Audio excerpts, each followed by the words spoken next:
Vince Morgan, and welcome to Covered. Today, we're super excited. We've got a great guest. We've got Eric Berger, who is the host of Space City Weather, also the space editor at Ars Technica. And we're going to talk about hurricanes and climate and all kinds of things today. So, Eric, welcome to our show. Thanks very much, Vince. Nice to talk to you. You too, sir.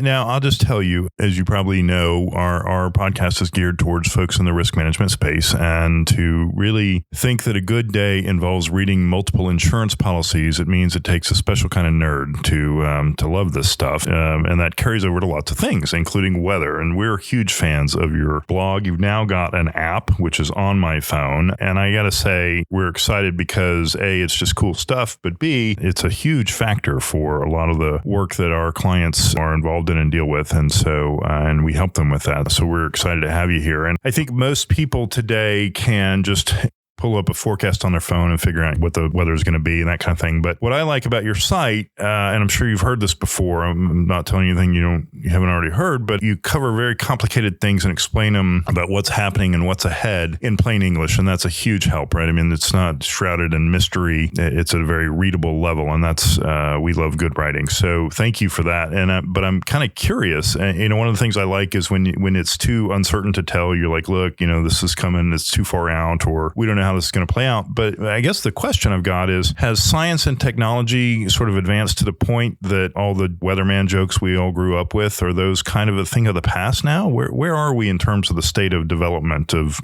that field? Yeah, weather forecasting has certainly come a long way in the last 2 decades since I've been writing and thinking a lot about this field. And the reality is, yes, the forecasts have gotten substantially better. And there are a couple of reasons for that. But the primary reason is that the power of the supercomputers that we can run these on is just that much greater. It's orders and orders of magnitude more powerful. Supercomputer means you can run these models at a higher and higher resolution, which means you get better outputs. And we've also gotten improved inputs into those models, which is also important. And the speed at which you can take current observations and feed them into the models has also really improved that. And so, yes, the answer to that is yes. In a sort of a qualitative sense, it's today a 5-day forecast, day 5, is about as accurate as a 3-day forecast was maybe 15 years ago. And so it's quite a bit of an improvement. Another area that this has occurred, if you look at Hurricane Laura, which was a couple of years ago in the Gulf of Mexico, major hurricane. And for a time there, it was really threatening the upper Texas coast and southwestern Louisiana. And there was maybe a 12-hour period, I remember very distinctly, where if I were a public official, I would be thinking very, very hard about calling for an evacuation, at least of areas of Houston east of Interstate 45. And they held the line, and it was a good forecast, actually a great forecast for the National Hurricane Center. They were sort of looking at the Texas-Louisiana border just east of there, and that's ultimately what happened. I look at the cone of uncertainty on the National Hurricane Site for that storm, which at one point brushed the Houston area, but never really had us in the center of it. And then I go back and I look at Hurricane Rita, which was really the last major evacuation this area saw in terms of literally millions and millions of people hitting the road. It was the people who were here that they will remember Hurricane Rita. But oh yeah, I spent 15 hours on 290 that day. Exactly, you and everybody else, right? But if you look at the cone of uncertainty for that storm, it covered 2/3 of the state of Texas. And it's just in terms of our ability to narrow the areas really at risk from these storms has decreased a lot. There's zero doubt in my mind that if the forecasting tools we had available 2 years ago during Hurricane Laura were the same as they were during Rita, we would have called for a massive evacuation, and it would have ended up being for no reason. Wow, that's interesting. Well, that's really good to hear. Now, do you think there's still meaningful strides yet to come? I mean, is there something that we can't do today that we think that we'll be able to solve in the next 5-10 years tech-wise, or where do you think the science is going? So there is a fundamental limit due to chaos theory, essentially, that we can really only predict things so far out. And that limit seems to be for kind of weather probably in the 10 to 15 day range. And after that, you can get some climatological or some general ideas of it's going to be warmer than normal or cooler than normal or wetter or drier than normal. But sort of to have any precision, there's a fundamental limit that we're pushing up against. So we've got a little ways to go yet. I think the best way to describe it is that we've sort of picked the low-hanging fruit on that. And so any gains now will be more incremental in nature. Now, I will say there is one area where we really could see some improvement, I think, over the next 10 or 15 years, and that's the real world observations that are fundamental to, if you want to run your model forward, you've got to understand where you're starting from. And so you're talking about temperature data, pressure data, wind data, and we can get those observations over land because we obviously have pretty sophisticated network of sensors on land, but getting better data over the oceans from satellites and other things like that would really help. And so I think we'll see improvement in that area. Well, good. That's helpful to know kind of what we still have left to gain here. But naturally, because your prior comment was we can't really look out past, say, a couple of weeks in a meaningful way, naturally, what I'm going to do is ask you what's going to happen over the next 90 days, which is, we're about to hit peak hurricane season, right? Starts in just a few weeks. And it felt like, I've spent almost my entire life in Texas, and I've lived through a bunch of Texas summers. And there's always kind of that June thing where it gets really hot for maybe a weekend and then it kind of goes back to normal. But here it just like the heat turned on and stayed on. And so the question I guess I've got, and I think our listeners are going to be curious about too, is what felt like a really early and intense onset of summer this year. Is that going to change our hurricane forecast? Are we headed for a stronger season as we head into the peak now that the water's so warm out in the Gulf and otherwise? So I think the answer to that is it probably has very little effect. And the reason I say that is because the Gulf of Mexico is always warm enough for hurricanes in August and September. Even during a cold summer, which we're unlikely to see, the Gulf of Mexico temperatures are going to be above 80 degrees Fahrenheit, which is really what you need to sustain those storms and strengthen them. So I don't think it's going to have much effect on sort of the strengthening of storms. Really, it comes down to three factors in the Gulf. One is the sea surface temperatures. And as I say, in August and September, they're warm enough invariably to support storms. And then whether there's wind shear and whether there's dry air. I'd like to talk about those last two factors, right? Because just warm water alone, you can't really have one without it, but it alone won't do it. So wind shear, now as I understand it, baby hurricanes or maybe tropical storms or depressions or whatever, they're very fragile, I guess, until they become more organized. And if the winds up top are pretty strong, right? They just kind of tear themselves apart. Is that right? Or is there more going on there? Yeah, it's essentially, it's like a ice skater, right? You want to go out on a rink that's perfectly smooth and then you can have great conditions. But if you go on a rink that's torn up at the surface, so it's choppy, and then you've got maybe winds blowing 2 feet off the ground one direction and 4 feet off the ground another direction, the skater's going to kind of be, perhaps wobbling around. Well, that's the same thing with a hurricane or tropical system. You want sort of winds to be blowing in the same direction at all levels of the atmosphere. Otherwise, it gets literally sheared off. So that's what wind shear is. And it can just literally tear storms apart if it's hostile. Now, one of the reasons we typically see more storms later in the summer is because climatologically, wind shear is pretty high in June and July, and then starts to fall down as we get later in the summer.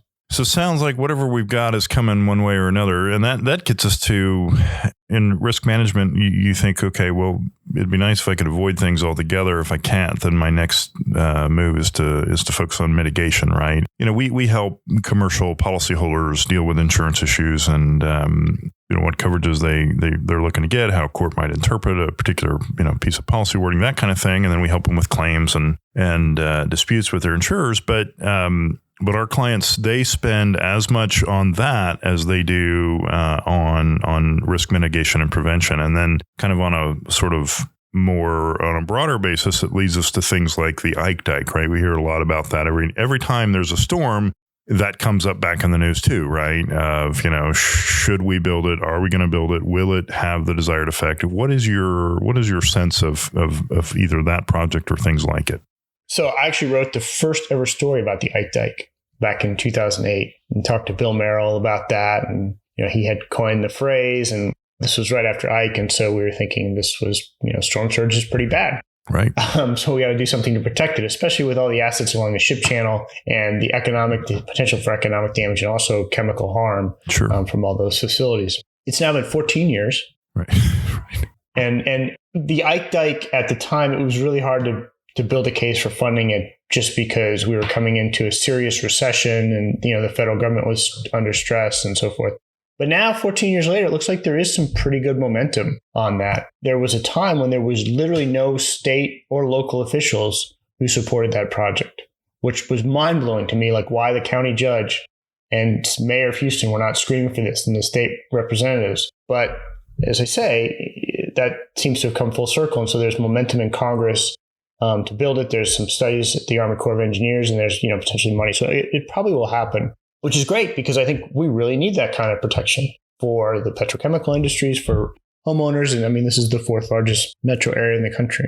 So I think it'll happen. It's probably 10 years away. So maybe on the 25th anniversary of Ike, we'll have some kind of structure in place. But that's great. And I think it's as someone who lives near the coast, I think it's a fine idea. But, it's important to remember there are three distinct threats from tropical systems. Storm surge is one of them. And it's certainly very destructive if you live on the coast, along Galveston Bay, or you have a chemical plant or refinery 15 feet above sea level along the ship channel. It's pretty risky. But we saw another risk from Harvey, right? The extreme inland rainfall from these storms. And so, that's a second mitigation. That requires a whole different set of risk management tools, right? Right. We've seen renewed discussion now 5 years after Harvey. I can't believe it's been 5 years, but it has, about digging a big tunnel that would go underneath the city of Houston, basically carry water from the west side into Galveston Bay. Right. I don't know how that's going to get. And, we have not done much infrastructure-wise, frankly, since Harvey. So I think the next major flood storm will be pretty bad. Like if Harvey hit today, I think the flooding would be worse. And that's not climate change, although climate change plays a role. That's just because we've continued to build, and have not built sound mitigation, I think. And then there's the third risk, which you can't really address with a big infrastructure project, and which actually concerns me the most, and that's wind. We have not seen a major windstorm in Houston since Hurricane Carla. And that was 1961, and that was 100 miles down the coast. And so you say, well, what about Ike? Well, Ike was almost a Cat 3, but its worst winds were on the east side of Houston and pretty far away. Most of the city of Houston did not see sustained hurricane force winds, and it still put power out for 2 weeks. So, and you can't build a big wall to stop the wind. So, these projects are good and important, but it's difficult to sort of cover all your bases with hurricanes. And so I think it's a combination of public works projects like the Ike Dike or coastal barrier or whatever you want to call it. And then there's personal responsibility as well. If you're building a house, you better darn well make sure there are hurricane clips to keep your roof on when the winds blow. And you better have a plan to protect your windows. And before hurricane season, you probably ought to trim trees that are overlying your house and steps like that. So it's sort of an all hands on deck, I think, philosophy to managing your risk to storms. Yeah, that's helpful. And I'd say something else. I mean, I've looked at some of these things like Tropical Storm Allison, which parked itself over Houston for 4 or 5 days back in 2001. 2001. Yeah. Yep. So 21 years ago. And the medical center after Allison, right, put in submarine doors, got stuff out of the basements. If you're walking around the tunnels in downtown Houston, you see submarine doors on some of the newer buildings too, right? Because there was some flooding in the tunnel system downtown and that kind of thing. So you do see, you can physically see, efforts, mitigation efforts and things like that. But the tunnel, I guess the under Houston tunnel, do you think, I was thinking about, I guess we've got the big, what looked like, what's the word for it, out on the west side of Houston where the levee's overtopped and I guess retention, they're not the retention reservoirs, yeah. And so I guess would the idea be maybe to alleviate some of that stuff, kind of the way that New Orleans has, after Katrina, or? Well, the idea would be that you've got all this rain falling over Katy or over the Woodlands or in Tomball, and all of that water is going to roll downhill. So it's going to roll down Buffalo Bayou, White Oak Bayou, and all these other bayous, Clear Creek, and it's all bound for Galveston Bay. And so it's all got to go through Houston, right? And so the idea would be, instead of flowing overland and flooding communities along the way, that it would be carried underground, and then sort of washed out into Galveston Bay. And so you would alleviate some of the surface flooding. And there's also been talk about building a third detention basin. We got the Addicks and Barker reservoirs. Maybe if we put a third one out there, it would help too. The fact of the matter is that we are paving over a lot of prairie land. I understand people need places to live. This is not an anti-development screed, but we should be doing development smarter. And there are consequences for building over areas that once were pretty good at soaking up these floodwaters. Yeah, no, it seems like a very challenging problem from a lot of different angles. And so I think that's one of the things that leads to inaction, because it's difficult to, figure out how best to approach it in a way that is, sort of doesn't put all the burden on one part of the situation, right? And that's a challenge. So I'm curious about something else. we're starting to hear from our clients about climate issues and risks. And the reason we're hearing that is because they're hearing it from their insurers, right? And so maybe if you are, say, I don't know, a drink manufacturer, right? And you think, well, I need to make sure that I have reliable access to water sources so that I can make the drinks that I make, right? Then, so people might say, where can I put my new drink factory where I can have abundant, reliable sources of water and things like that. But I'm curious. So we hear this from our clients who are hearing it from their insurers. Do you and your team, do you all hear outreach from folks talking about weather issues and when it comes to insurance, or is that not making its way to your group yet? We're certainly familiar with that. We're very consumer focused. Mm-hmm. Not that we're selling products to people, but we're very focused on talking to moms in the community, families in the community. So we don't do much business to business work, but certainly we talk about climate change, with our readers, to let them know, like, this heat that we saw in June was unprecedented. And, sure, the urban heat island plays an effect. But Galveston is setting a new temperature record in terms of high minimum temperatures. So basically the nighttime temperatures are much warmer than they've ever been. And it's not like the airport sensor in Galveston is surrounded by a big city. And so, yes, climate change is a big part of it. But we're not talking to businesses really about how they can mitigate it. We're just trying to help readers understand some context of how the weather is changing and why that is. Well, look, even if that's all you guys are doing, it's really helpful. Again, I know I hear from people, hey, you should check this out. I'm like, yes, I'm already there. And I got to tell you, I hear from people again and again that it comes down to it's the writing, because look, we understand you guys are talking about complicated things, right? And with a lot of different inputs that can generate a huge number of possibilities, right? But, y'all explain it in a very simple way. And that's, I think I'm not the only one who's grateful for that. So thank you for that. That's all the stuff that we wanted to cover today. I think we've got a pretty good episode in the can here, but Eric, anything else on your mind that you want to share that our readers might be interested in? It's open mic. So if there's something you'd like to talk about, I'll turn it over to you.